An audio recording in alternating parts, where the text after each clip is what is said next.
कहाणी दिव्याच्या औसेची. ऐका दीपकांनो, तुमची कहाणी.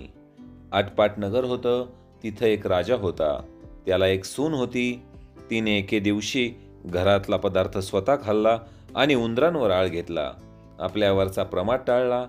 इकडे उंदरांनी विचार केला की आपल्यावर उगाच आळ आला आहे, तेव्हा आपण त्याचा सूड घ्यावा, असा सर्वांनी विचार केला.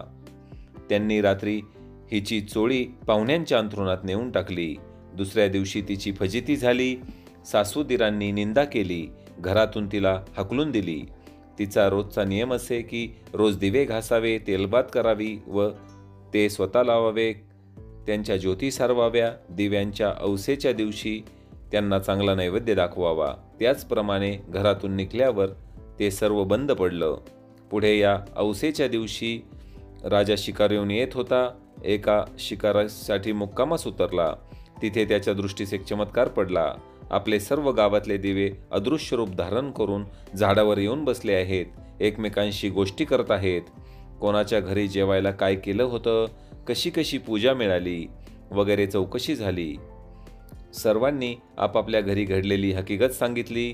त्यांच्या मागून राजाच्या घरचा दिवा सांगू लागला, बाबांनो, काय सांगू, यंदा माझ्यासारखा हतभागी कोणी नाही.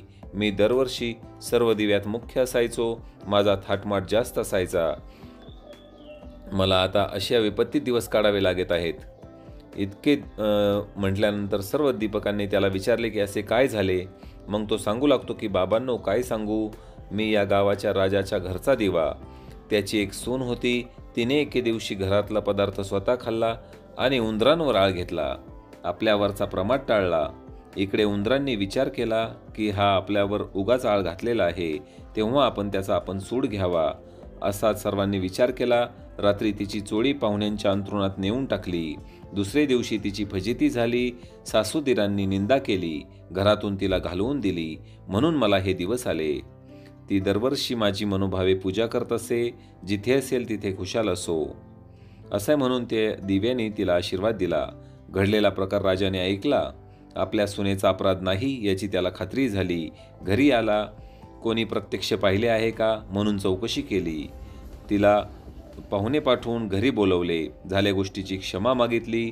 साऱ्या घरात ती पुन्हा सुखाने रामराज्य करू लागली. जसे तिला दीपक पावला आणि तिच्यावरचा आळ टळला, तसा तुमचा आमचा टळो.